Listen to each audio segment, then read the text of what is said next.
Selamat welcome! Today we're versing Uzuri, the former Pro Tour winning hero, an assassin with tricksy abilities to swap attacks for bigger attacks or use attack and defense reactions to win out in combat.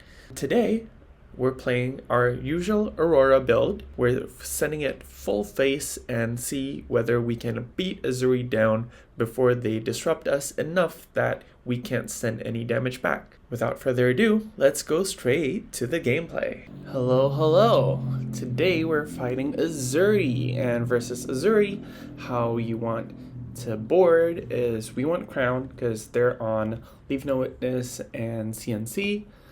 We want Dyadic to have that pivot, more armor, block on hits when it's relevant, like combining like leg plus Dyadic plus a 3 block to keep the rest of our cards intact when they send something, preserving life. Deck wise, we're going to keep our original 60, not much reason to swap cards in and out. Warmongers does nothing against them. Going full combo with Blast plus Sigil is very fragile against a class that can easily take a card from hand or arsenal every single turn consistently. So the main game plan versus Uzuri is just to beat them down with as much damage as possible every single turn. Arsenal when you have to, but try to get over their defenses and know that your 4-card hand is most likely going to be 3 cards or less going back into your turn, just because every single good card they have will take cards from you, being Leave No Witnesses, Command and Conquer, Surgical Extraction, Shakedown, Weakest Link, and those type of stuff. So we're ready, locked and loaded. So let's get right onto the gameplay. This is the perfect hand when you're going first, because you can play out your CLV and create embodiment. So basically going into the next turn, you have a CLV and arsenal, 4-card hand, embodiment to give go again. Overall, very, very good stuff. Another thing we could do is we could try to push, but I don't see a huge reason to do that. We don't really want them to... We don't really want them to be able to cycle their hand. So we're just going to play out the CLV, and sadly we don't have a blue. If we had a blue, we could create a rune chant as well from Grasp and still arsenal, and doing this we're locked into only creating an embodiment if we want to have a card in arsenal. Let's see. I like Arcanic Shockwave quite a bit. The 1 and 4 split makes it pretty nice to pair up with the CLV. So that's what we're going to do. And we're not a huge fan of Sizzle since it's 3 value. So we're going to overpitch to cycle that out of our hand. So I understand that our CLV is on a timer. It already has 1 counter, but this is pretty fine. Okay, they're starting off with this. Probably gonna swap into a disruptive attack, and then black attack into another disruptive thing. But if we try to play around it, try and block it, like for example with Second Strike, Grasp, Dyadic, and then what they have is a swap plus a shred, and then they arsenal a D-react, we still get got, and it's just overall bad times for us. So what we're going to do is say no blocks. You're gonna see me do this quite a bit in this matchup, because with assassins and they're very reaction based, you can't really know one way or another which way you're gonna get screwed over. That's one reaction. Did they make a misplay? Or did we so read them? I guess they just really didn't have anything. Yeah, that's one of the benefits of making them have it. Sometimes they don't. And we took 1 damage. We have all our cards, embodiment ready. Now we're ready to roll. And we're going to fuse it with second strike. Hopefully we get the ping here. Ooh, they try to prevent it, which is so good for us. They probably have a D-react based on their last hand. Not blocking and not being able to attack usually means they have D-reacts. So we're going to pass here, even though we might miss our chance to play our CLV. Yes, that's the soul read. Knowing when they brick on attacks usually means they have defensive tools. Yeah, let's lead with Starfall. This commits us into playing the CLV, which might be bad. Okay, we can create an embodiment here and attack with Snatch. That will take both cards. Yeah, and if they block this out, okay, I think the better line is just to sacrifice the CLV that we have and arsenal our second strike. Because with 1 card, there's not really many cards that they can threaten us with. Probably just leave no witnesses, but you can crown that stuff. Okay, here we have a pretty good hand. We can Gone and then blink, and then with Gone back in hand, we can pitch to second strike, pitch to Starfall. Yeah, we're almost always doing that. Ooh, another thing we could do is we could pop Boots, which is a little sad because we haven't gotten like the block value out of it. It means we're able to do 4 into 4 into 7 into 3 or 4 depending on, yeah, depending if we've hit or not, and then we get to draw a card from the CLV. So 4, 4, 7, 3 is 18, and they've already used their shoes, which means it's very, very likely that we're going to be able to push damage through. Here, in real life, you when the Gone in Flash does not have Go Again, it's in your best interest to respond right now. Pop the shoes to give your instance Go Again. Use the instant. You return it back to hand. Now the combat chain will close because it's a reaction, and attacks and reactions when the combat chain closes, they don't resolve, they stop working. Meanwhile, instants like Blink, they continue to resolve, so you get the action point. But the fate foreseen here, when you play in real life, this should not happen. They should not be able to opt the top of their deck because the card wouldn't resolve because the combat chain is not there. So this putting a card on the bottom, that's not happening in real life. But c'est la vie, we're limited to the constraints of the application that we're using, and that's fine. We can Gone in Flash, and we already pitched 1 lightning card, so if we draw into another lightning card before, and we still have Go Again, we can pitch it to the weapon, or if it's blue, we can pitch it to Aurora, and we get to keep the CLV around. Okay, again, this doesn't have Go Again, so you can like do it right now. You don't have to wait for a resolution. We still have 2 action points. So we can swing in with our Gone for a whole 7 damage. This demands a card and a react, or 2 cards and crown.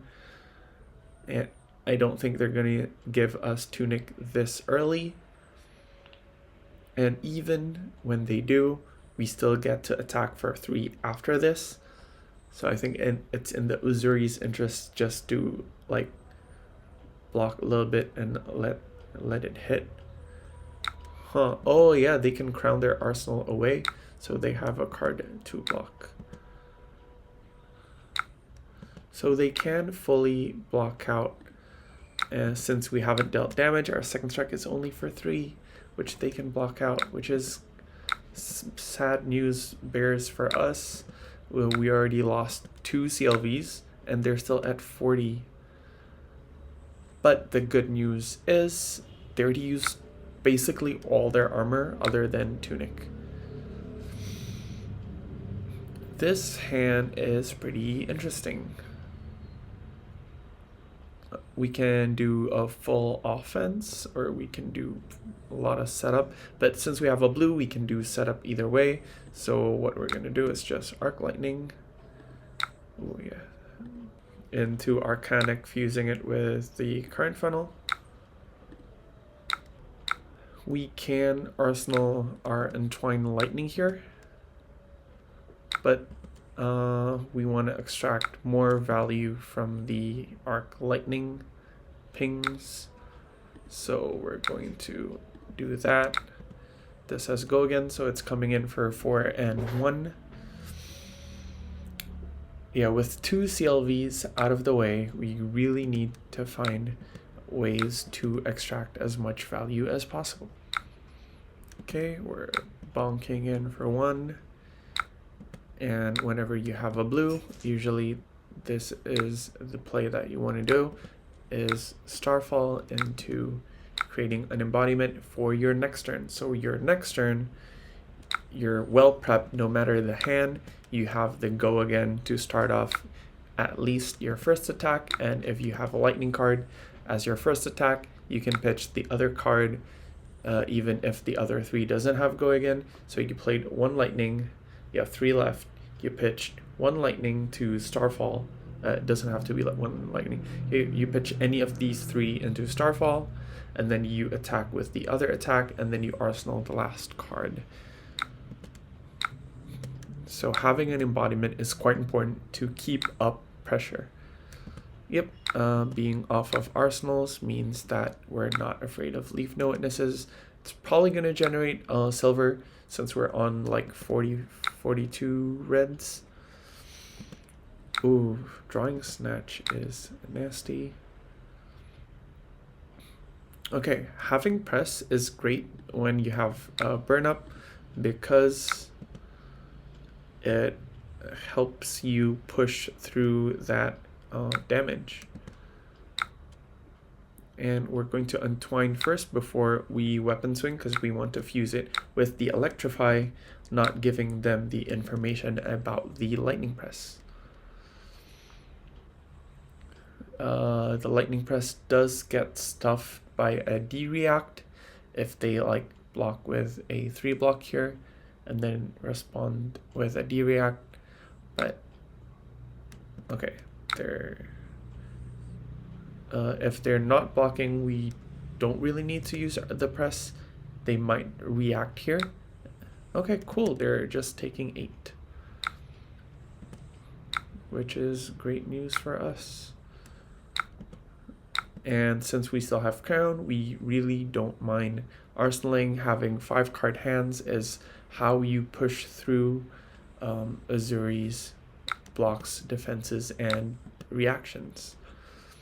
Again, whenever you have a blue, creating an embodiment usually is the best line, unless you're guaranteed to have an Arc Lightning, either via like you rabble and you see you have an Arc Lightning on top, or when you see whatchamacallit, or you drew it for the turn and you plan on arsenaling that card, then you can use the 2 resources to create a rune chant with Grasp instead.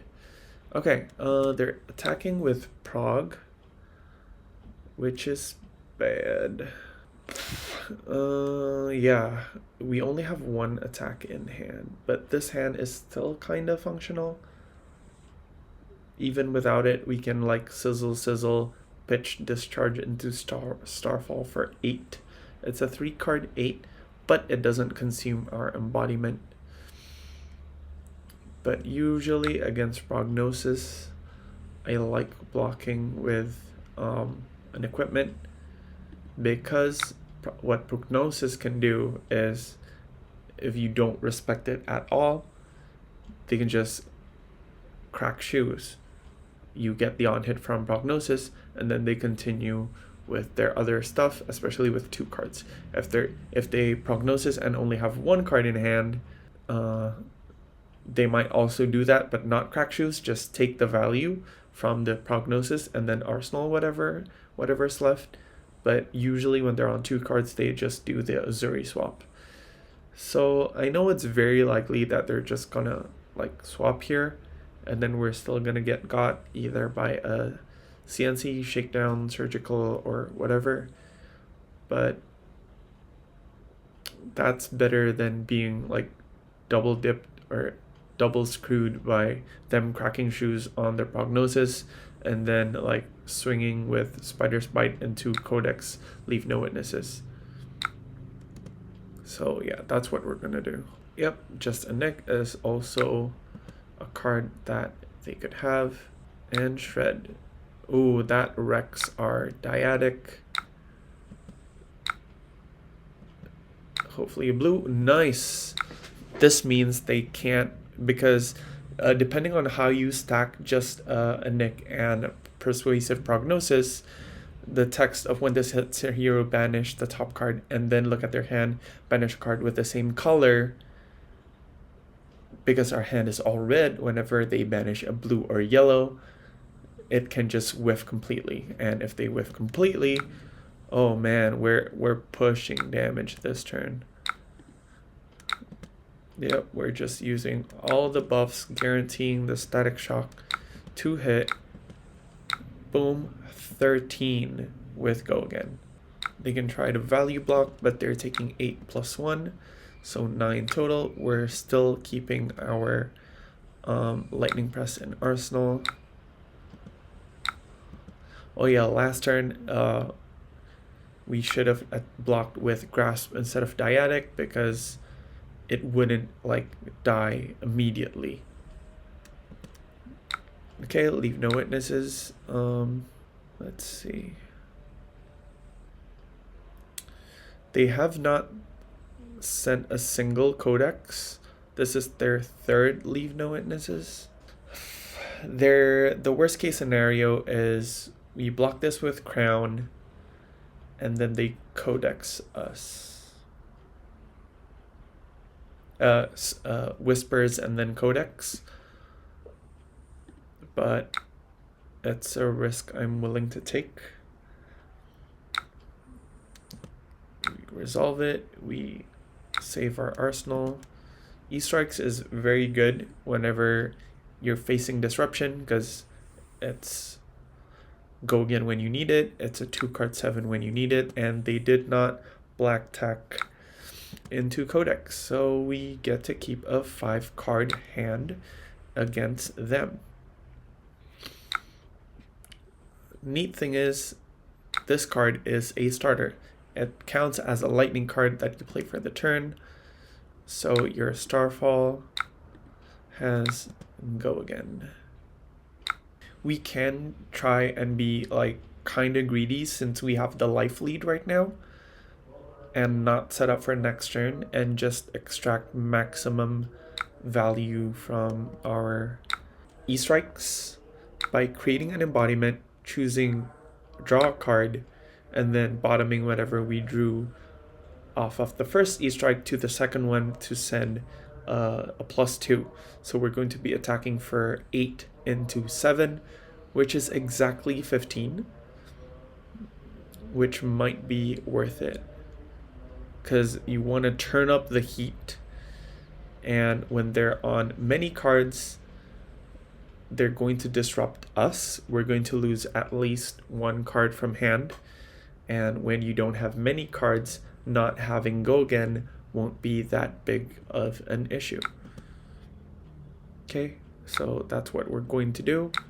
We're going to pivot into maximum damage possible instead of setting up for a better future turn. The second one, you could always also choose a 5 draw card and then still have an arsenal, but this is turn 7. It's almost halfway through the deck.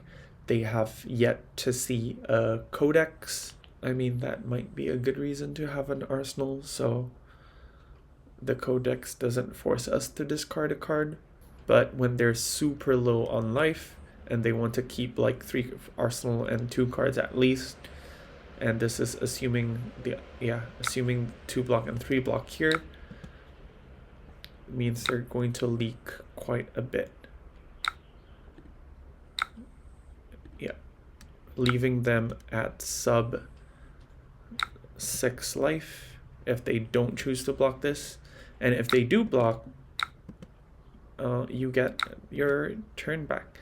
Worst case is this is like a codex, and then you donate a card plus grasp to get your best attack. This is a death touch.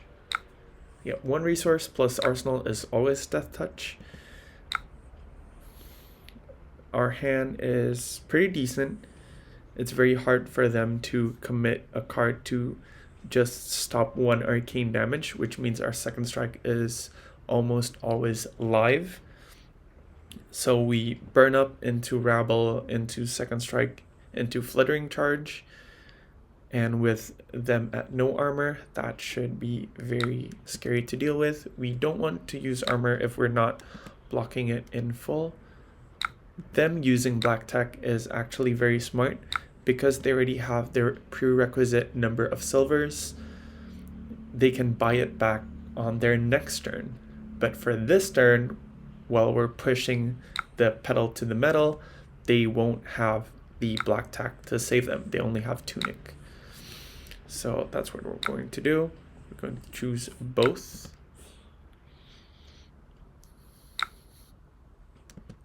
And we dealt the damage. So our second strike is live. We'll start off with Rabble and see how that sets the tone for our next turn. They need to have at least 1 D-React to block this out fully. And if they do, we have full tempo again. And if they don't have a D-React, 4 into 4 with 3 card hand, you can't block everything out.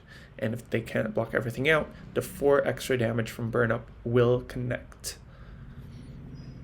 So you see, against Uzuri or no, just take your 3 card hands, let them disrupt you, and push everything you have back. Aurora has plenty of 2 card 8s and 3 card 9 or 10s, which is very hard to deal with on a turn-by-turn basis. Yeah, a 19-4, 15-point life lead. EMS is great because we don't have go again right now. What's an attack with go again? Twine is a guaranteed 4. They're choosing leave no witnesses. We can block it with 1 card with our EMS, block with Gone plus Snatch. Or is it better to like use our armor? Let's tell them that we're thinking how best to push as much damage as possible on our next turn. Using E-Strike is also a possibility, but that's a 3 card 9. E-Strike, Bottom Gone, Snatch. Yeah, none of the lightning cards have go again naturally. And Twine Lightning is the best go again card because it's a guaranteed 4 compared to Ravenous Rabble's not guaranteed 4.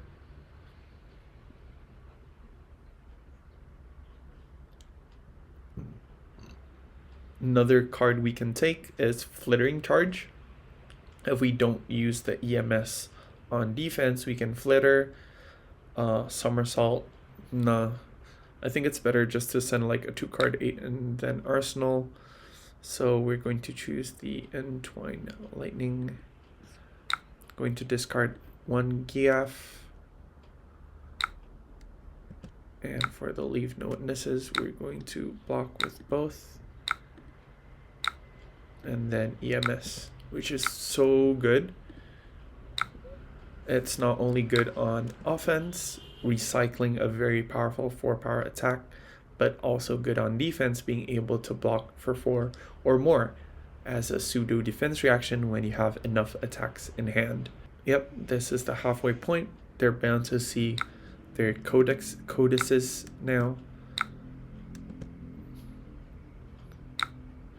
We can entwine, fuse this 3 into 4 from Gone in Flash seems better. Arsenaling a Snatch. We've only seen 1 press, right? And we didn't use it, we bottomed it, so we're bound to see our... they banished 1 press, so we only have 1 press left. Let's count how many buffs. ESD, we've seen 2, 3. We've seen all 3 ESDs. Yeah, let's just send Gone. Snatch is a way better 1-card play, because if we have nothing left, we just snatch. They need to respect it to get...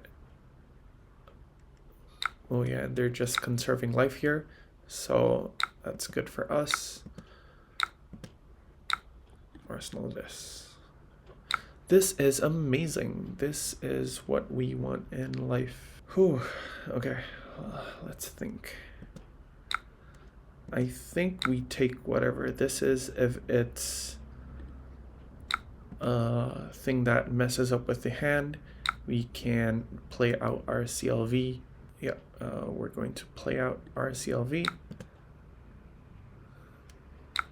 And then with Lightning Press, why can't we play our Lightning Press? Oh, because it's cost 2 or more. We can use Aurora's ability here. Yeah, you can't press a weakest link. Keep that in mind. Okay, we're going to start off with Arcanic. We're probably going to lose our CLV here, but we're going to take at least 2 cards. A card plus Black Tech and a D-React. And we still have our Grasp. Not getting great value here from our CLV, but they 100% need to block out the Snatch. Because if they don't, that's 2 cards. And with 2 cards, if we draw something like Blink, yep, that's what I thought would happen, because they haven't used many D-Reacts yet. Okay, we lose out our CLV. Sadly, it was a weakest link. Again, this card functions, whichever card they take, we still have a turn. They take this, we can Arc into Rabble into Grasp Starfall. They take Rabble, we can Arc into Flittering Charge into Grasp Starfall. They take the Arc Lightning, we can Rabble into Flittering Charge Play Sigil. So yeah, and sometimes it's just a Nick, pumping this from 2 to 7. Shakedown is fine. They're probably going to name red, so they're going to take either Rabble or Flittering. They name yellow? Did they see it before? That was weird. Okay, so yeah, we're going to Rabble.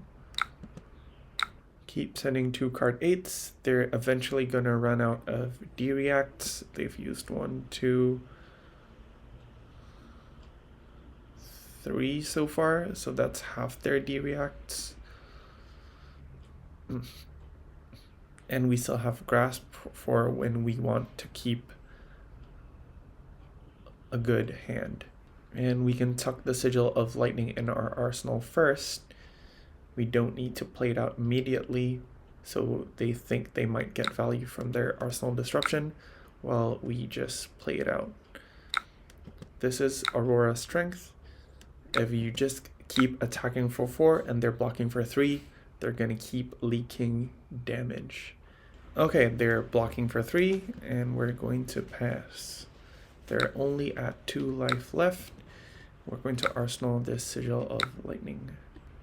We have EMS, which is great. We're going to block with both Static Shocks and EMS. We've been getting great defensive value out of our cards. And we'll play out the Sigil from the arsenal.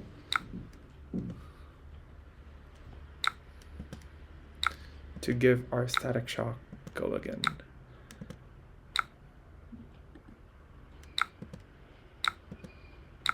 We can even make it harder for them to block it out and not set up for next turn by using Grasp before we attack with this second Static Shock. They can't do this because we can play this and it'll have the on hit. I should have done it in the resolution step where they had no more chance to play out a defense reaction. If I do it this way, they still have a chance to play out a D-react here. But no matter the case, we're at least taking their entire hand. But if you do it on resolution, in response to the Static Shock hit trigger, their only out is playing the Sigil that gains life or Oasis Respite, which I don't think they play in this matchup. Yep, this is what we didn't want to happen. By playing it in reactions, we give them a chance to do this. And if they draw into another react, they can block out the Static Shock fully, and they get to keep a card in hand to either attack us with if it's a Codex, or to arsenal if it's a card. But thankfully it's not. We take their entire hand. We have a 4-card hand with embodiment, but we should have won that turn if we just responded to the trigger. We're playing Burn Up. They're most likely gonna try to prevent the arcane ping. They don't, which means it's free for us to do this. Now they have to give 2 cards to prevent a Rune Chant and Starfall. Sadly, this is a low power attack and not a 4 power attack, but we can at least take their entire hand.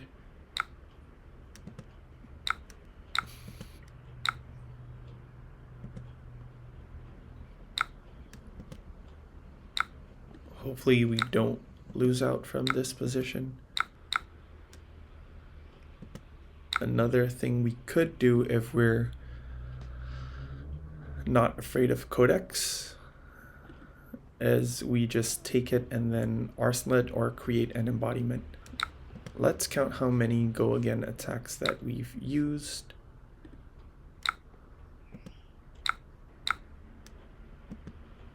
Our go again attacks that are natural is Entwine Lightning and Rabble. 1, 2, 3, 4. 4 out of the 6. We have our 5 out of the 6, but we're coming up into our 2 final hands. Yeah. Let's just attack again, strip their hand. Oh yeah, thankfully we attacked. If not, they would have been able to arsenal a D-react, which would have stuffed a 4-power attack instead of a 2-power attack. And them it being at 1, if we draw a blue, we can always grasp. And there we go, we drew into our natural go again attack. And arc lightning creating pings is very annoying to deal with. We can sizzle, which has go again, into rabble, which also has go. Oh, that's only a 2-power rabble. A thing we can do, I think I rushed that turn a little bit, but yeah. We're just gonna send the flitter after this for 7. So they commit 1 card here and they have to have a D-react and a 3 block for the final one. They have 1, 2, they're out of fates. They've used 2 sinks. So it is likely that they have another sink. Our deck's getting pretty thin. After this turn is our second cycle.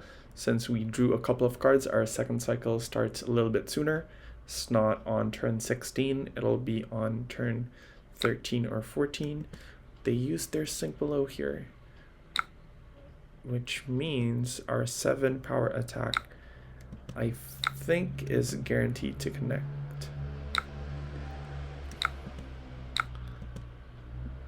Because they're out of D-reacts, at least fates and sinks. And there you have it. So that's it for the Uzuri Aurora matchup.